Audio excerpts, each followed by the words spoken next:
It's no longer the era of industry. We're in a technological era fundamentally.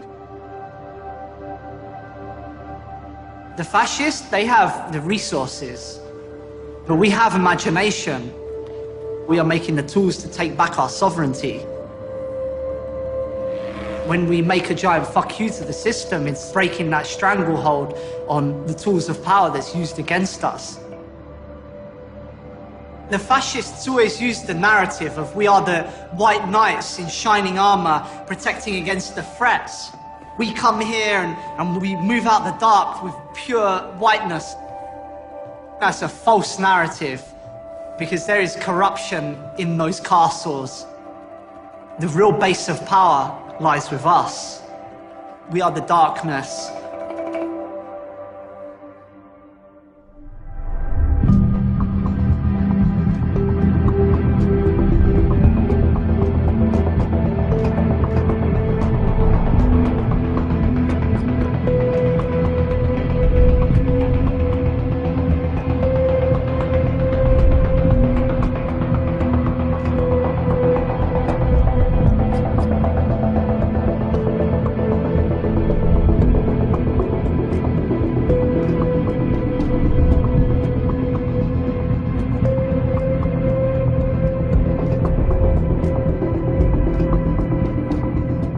Trial which potentially could have very far-reaching implications has just started in New York City. The jury will decide a case that could impact the future of internet privacy. Thousands of drugs came through the black website called Silk Road. The government overstepped their boundaries to acquire the info they claim they have. This is not going away. This is going to be the biggest takedown of what is currently in existence.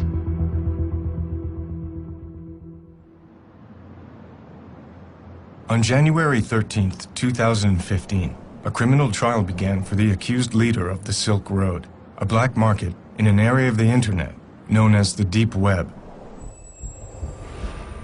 The Deep Web is vast, thousands of times larger than the visible internet, what's called the surface web. But the Deep Web is not a place. It simply accounts for all of the unindexed content online.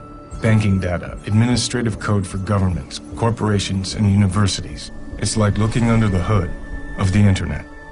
Over time, the Deep Web became inhabited by people of all types who wanted to use this terrain for privacy. This hidden area of the Deep Web is called the Darknet, and it's accessible with a software service called Tor, originally developed by the US military and now open source and publicly funded.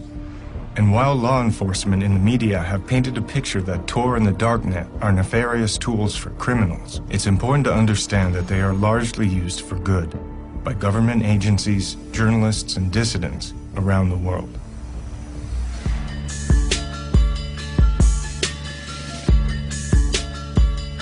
In the summer of 2011, an ad for the Silk Road appeared on the Darknet. The Silk Road was an underground exchange for any type of goods, but mostly it was used for drugs. There have always been drug markets online, but none with the scale, sophistication, and ease of use as the Silk Road. It would not remain underground for long. Hundreds of thousands of users use the impossible-to-trace website which sells drugs, forged documents, and even hitmen. It's called the Silk Road. Just look at some of the 13,000 items offered through that underground site. Ultra-clean cocaine, clean and real LSD, high-grade MDMA, also known as Molly, all with fast and free shipping. It generated roughly $1.2 billion in sales, with nearly 960,000 users, both buyers and sellers, in the U.S. and more than a dozen other countries worldwide. YouTube videos like this one with 15,000 views tell anyone how to download an untraceable technology known as Tor that pulls data from thousands of computers worldwide to create this wide open marketplace. This hidden internet is underpinned by a virtual currency called Bitcoin. Bitcoins offer anonymized transactions which can be almost impossible for the police to trace. Heroin, opium, cannabis, ecstasy, psychedelics, stimulants, opioids, and here they are, suboxycodone and all of those, codeine, black tar, heroin. You name it, they have it. They're all listed in the light of day. Unbelievable. The Silk Road's success was largely due to an innovative combination of Tor and Bitcoin. Bitcoin is a technology that uses cryptographic code to create digital currency. The sender transmits their Bitcoin code through a ledger called the blockchain to arrive at the recipient. Bitcoin is not perfectly anonymous, but if used carefully, it facilitates online purchases without revealing identity. Bitcoin was an ideal currency for the Silk Road because it allows for anonymity and is outside the control of banks and governments.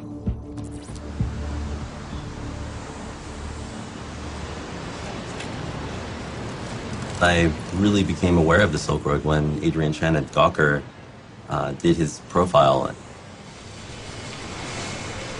I think in a way, that story, as much as it documented the Silk Road, it created the Silk Road too. I mean, it drove so many people to the site. I think it probably was an order of magnitude increase in users on the Silk Road.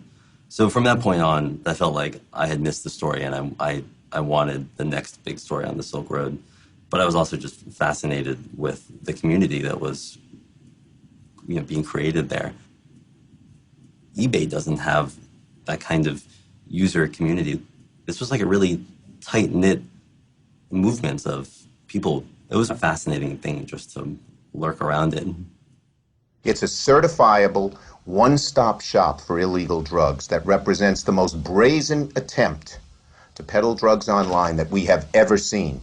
It's more brazen than anything else by light years. I mean, they had a really big, target on their back, and they even had been taunting, to some extent, law enforcement and, the powers that be by doing this in the open. And that's actually part of what these marketplaces are about. It's not so much about selling drugs as much as it is to make a political statement of sorts, right? This shouldn't be prohibited. We're free to do what we want, and we have the technology to do it, so there.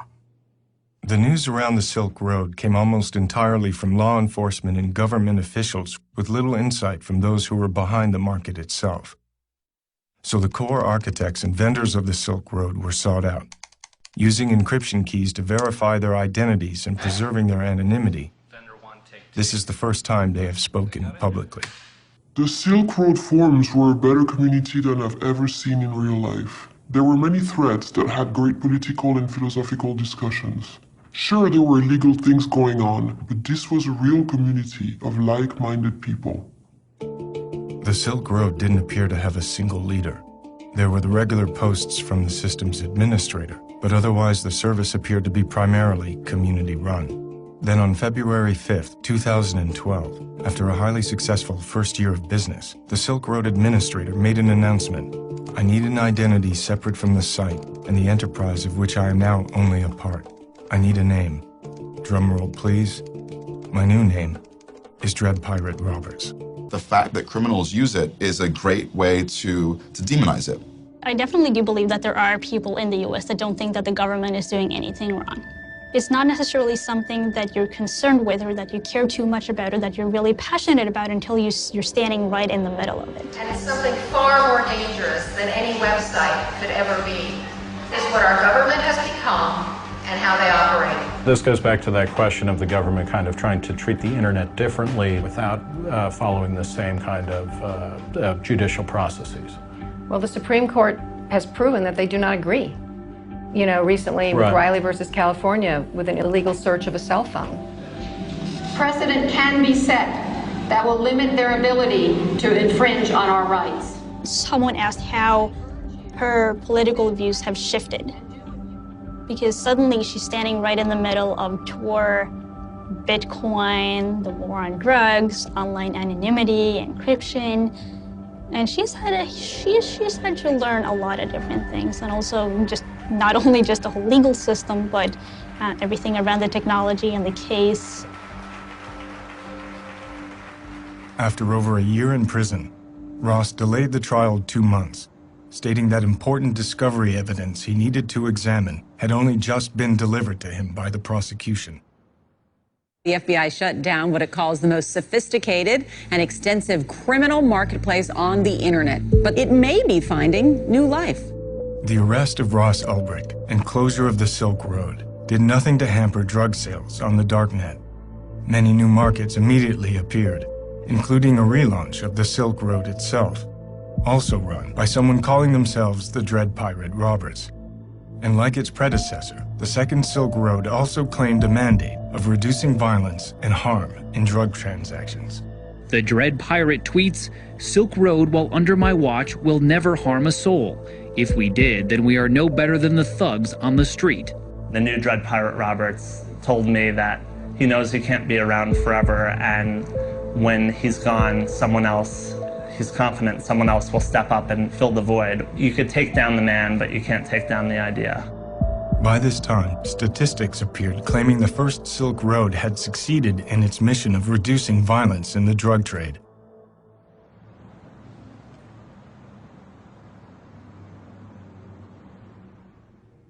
While I was with the Baltimore Police Department in the early 2000s, I had 2 city officers in uniform killed by drug dealers on the street. And there was a family of 7, a Dawson family on Preston Street. They were killed by one drug dealer in one night, mother, father, and 5 kids. And so as the years in the early 2000s start moving along, I'm continuing to think about this from a place of violence and beginning to realize that our policies of drug prohibition were actually counterproductive to public safety. The one thing that I signed on for to improve, to better public safety in our neighborhoods, was making it worse. And I found a large number of police officers and judges and criminal prosecutors and DEA agents and FBI who think the same way. If Baltimore moved from street corners to online services, oh my God, you know how many fewer shootings we would have every year, which equate to fewer homicides? Number one, it removes the buyer from the back alleys and from the street corners and from those dangerous places of dealing with the seller. Buying it over the internet where it's delivered to you removes you from that scenario. One of the interesting things that having an online market does is that it makes sellers much more accountable to buyers. And one of the really interesting innovations is the whole review system, where buyers can review the sellers and the items that they bought from these on these marketplaces. And what that does is it makes sellers more accountable, and it gives buyers a way to assess both the quality, the purity, and the potency of the drugs they're getting. It makes these transactions much more safe for the buyers.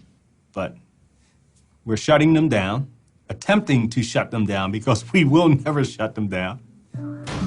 We've been at this drug war now for over 4 decades. And what has happened since then? At the beginning, it was just the cartels and organized crime making a ton of money. Today, they make globally $322 billion off of this industry. Corporate America is also now in the game. Private prisons, okay, Corrections Corporation of America. About a year ago, they gave out $675 million in dividends to their shareholders. Drug testing companies, it's now become a multi-billion-dollar industry. And who gets tested?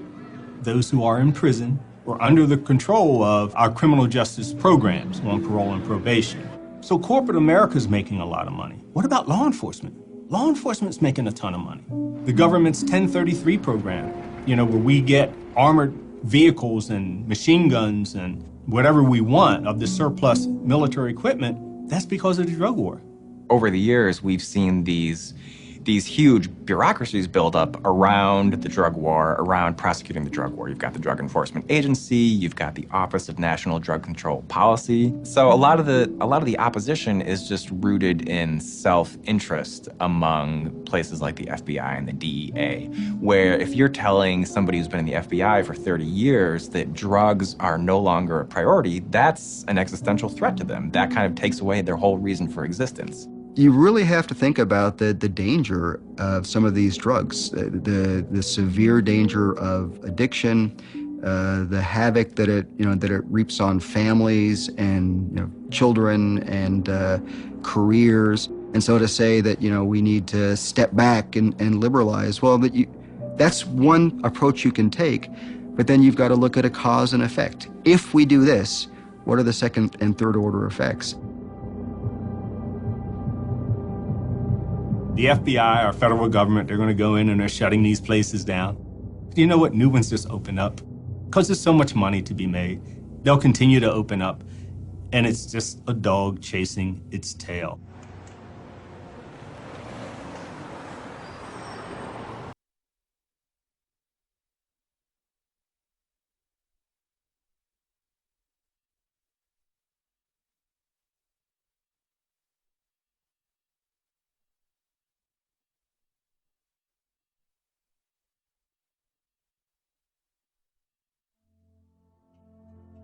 I don't know. You got any more questions, or should we wrap it up?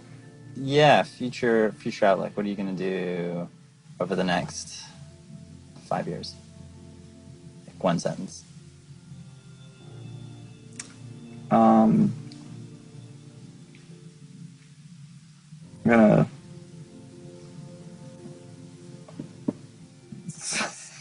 I'm gonna do a few things. So one sentence isn't enough, damn it. But I want to. Pretty sure I want to start a family in the next 5 years. Nice. Okay. Just make more friends and close people I love. Yeah, I want to focus on being more connected to people. Very good. And 20 years.